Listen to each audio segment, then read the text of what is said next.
Good morning everyone, মাই happy family. সবাইকে happy Sunday. আশা করছি সবাই খুব ভালো আছো, আমিও খুব ভালো আছি। তো সকাল সকাল তো দিন স্টার্ট হয়েই গেছে, সকাল সকাল যদিও হয়নি, এখন বাজে অলমোস্ট 9:30। আর আমি চা করে নিয়ে এসেছি, সুমন গেছে ফ্রেশ হতে।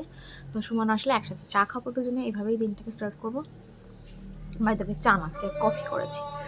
তো যখন যখন শীতকালে মাঝে মাঝে চা খেতে ইচ্ছা করে না, মনে হয় একটু কফি হলে যেন বেশি আরও শরীরটা গরম হয়। বাট এর কোনো লজিক আছে কি না জানি না, যে চায় কম বা কফিতে বেশি শরীর থেকে ভেতর থেকে গরম করে। এটা আমার সাইকোলজি, এই আর কি। তো রবিবার আজকে সেরকম কোনো প্ল্যান নেই, বিকেলবেলা খালি বাড়িতে যাবো এটুকুই প্ল্যান আছে। তো যাই করছি না করছি কেন, সারাদিন সেটা তো অনেস্টলি শেয়ার করছি। সুমন এখন অনেক ব্যস্ত, কারণ কি সুমনের ওই নেক্সট উইকে পিকনিকটা রয়েছে, অফিস পিকনিক, মানে ওদের প্রজেক্টের পিকনিক। তো সেই জন্য সুমন এখন একটু ব্যস্ত। আর আমার আইব্রোটা করতে হবে, আইব্রোটা আবার নষ্ট হয়ে গেছে, মানে আনশেপড হয়ে গেছে। তো এটা আমি করব, এখন আর 2 দিনের মধ্যে করছি না, এটা আমি করবো হচ্ছে তোমার এই বৃহস্পতি শুক্রবারের দিকে। তো একবারে সবটা হয়ে যাবে ব্যাস। তো চলো সকাল সকাল দিনটাকে স্টার্ট করি। আশা করছি আমার সাথে সারাদিন কাটাতে তোমাদের খুব খুব খুব ভালো লাগবে। এখন চাটা খাওয়া যাক, চলো।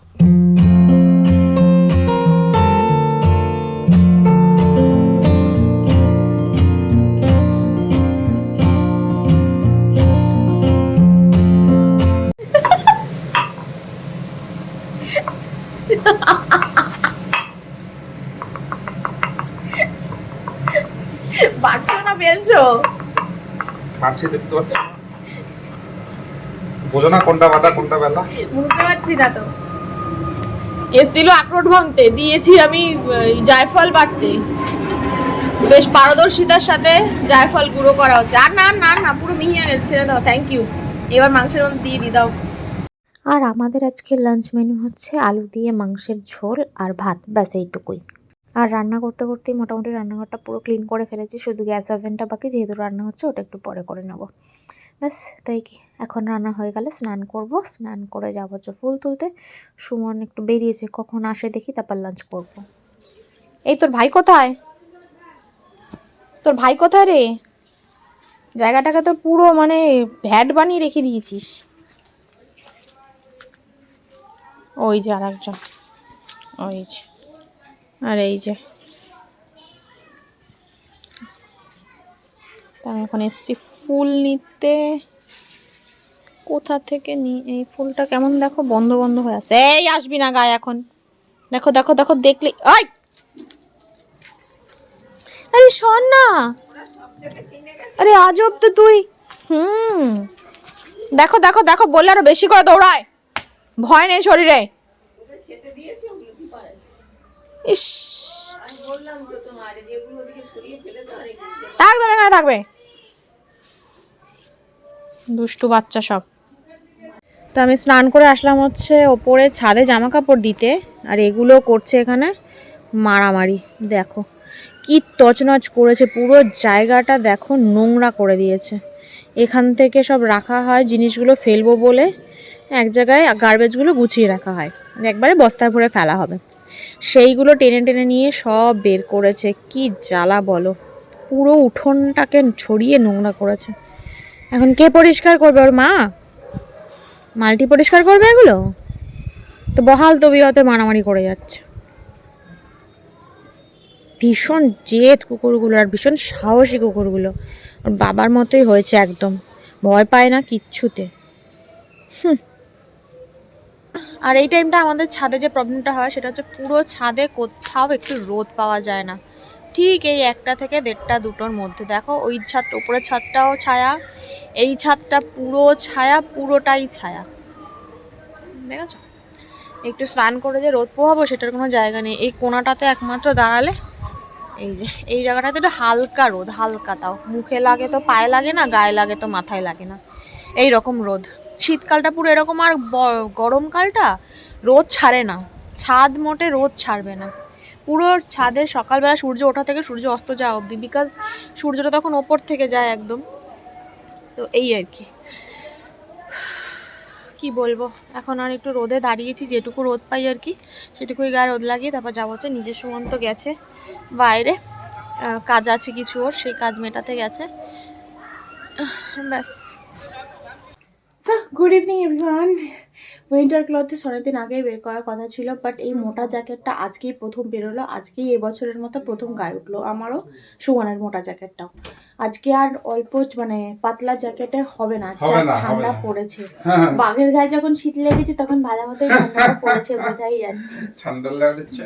আর শীতকালে একটা অ্যাডভান্টেজ আছে, সেটা হলো চুলটা অতটাও আঁচড়ানোর ব্যাপার হয় না, মানে খুব পরিপাটি করার ব্যাপার হয় না, শুধু একটু আঁচড়ে একটা ক্লাচার মেরে নাও, বাস কেউ আর দেখতে পাচ্ছে না। এবার উপর থেকে স্কার্ফটা পেঁচাবো, কারণ এই জায়গাটা ফাঁকা থেকে যায়, গলায় হাওয়া লাগে, আর মুখ নাক মুখ হয়েছে না। রাস্তায় বেরোলেই আমার এখন নাকটা বন্ধ হয়ে যাচ্ছে, ঠান্ডা নেই ফান্ডা নেই, কোনো মানে কোল্ড অ্যান্ড কাপ কিছু নেই, বাট নাকটা বন্ধ হয়ে যাচ্ছে, এটা অসুবিধা হচ্ছে। যাই হোক, তো এখন যাচ্ছে বাড়িতে, চলো বাড়িতে যাই, বাড়িতে গিয়ে একটু জিনিসপত্রগুলো নেবো, চলো কথা বলছি।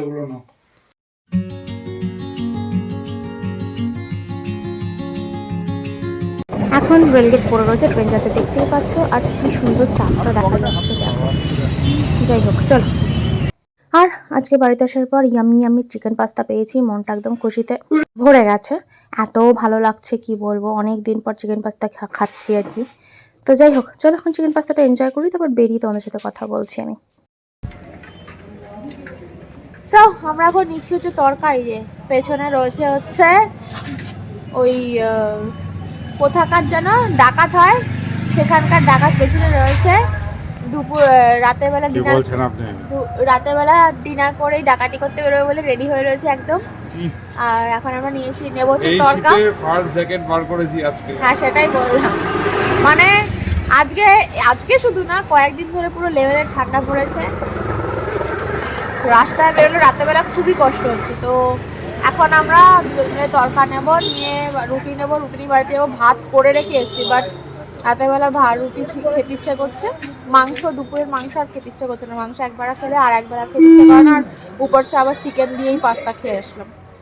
তো এখন দুজন মিলে রুটি তরকা খাবো, আমি তো একটা রুটি খাবো, আমি একটা, তুমি কটা খাবে? রুটি তাহলে নেওয়ারই দরকার নেই, ভাত করে যেত। হ্যাঁ তাহলে ভাত দিয়ে বাস, ওই আমি 2 গ্লাস ভাত খাবো, হয়ে যাবে। চলো বাড়িতে যাওয়া যাক। সো বাড়িতে চলে এসেছি, আর ডিনার কমপ্লিট হয়ে গেছে। ডিনারে খেলাম হচ্ছে তরকা আর ভাত, আমি অল্পই খেয়েছি, বাট রুটি দিয়ে তরকা খেতে সত্যিই ভালো লাগে, এটা আমরা সবাই জানি, কিন্তু জানো তো ভাত দিয়ে তরকা খেতেও ভালো লাগে, তাই না বলো? ভালোই তো খেলাম আমরা। আমি জেনারেলি বাইরে স্যালাড খাই না, বাট সুমন একটা ভ্যালিড রিজন দিল, সুমন বললো যে দেখো আমরা যখন রাস্তায় বেরোচ্ছি তখন তো ওই জিনিসগুলো আমরা স্যালাডগুলো খেয়েই নিচ্ছি, যার সাথে দিচ্ছে সেই স্যালাডগুলো তো আমি খাচ্ছি, তাহলে বাড়িতে আনলে আমরা কেন এরকম খাবো না? আর ঠিক আছে চলো তাহলে খেয়ে নিই। তো স্যালাড দিয়ে তরকারি দিয়ে কাঁচা লঙ্কা দিয়ে ভাতটা খেতে দারুণ লাগলো, বেশি খাইনি, কারণ কি চিকেন পাস্তা খেয়েছি, মনটা পুরো ভরে ভরে গেছে। যাই হোক, তো চলো আজকের ব্লগটা অবধি রাখছি, কালকে দেখাচ্ছি তোমাদের সাথে হ্যাপি ব্লগের সাথে। ততক্ষণ সবাই ভালো থেকো, সুস্থ থেকো, সাবধানে থেকো, ভিডিওগুলো দেখতে থাকো, ভালো লাগলে একটা লাইক দিয়ে দিও, আর চ্যানেলটাকে সাবস্ক্রাইব করে দিও। চলো কালকে দেখাচ্ছি, গুড নাইট, টাটা।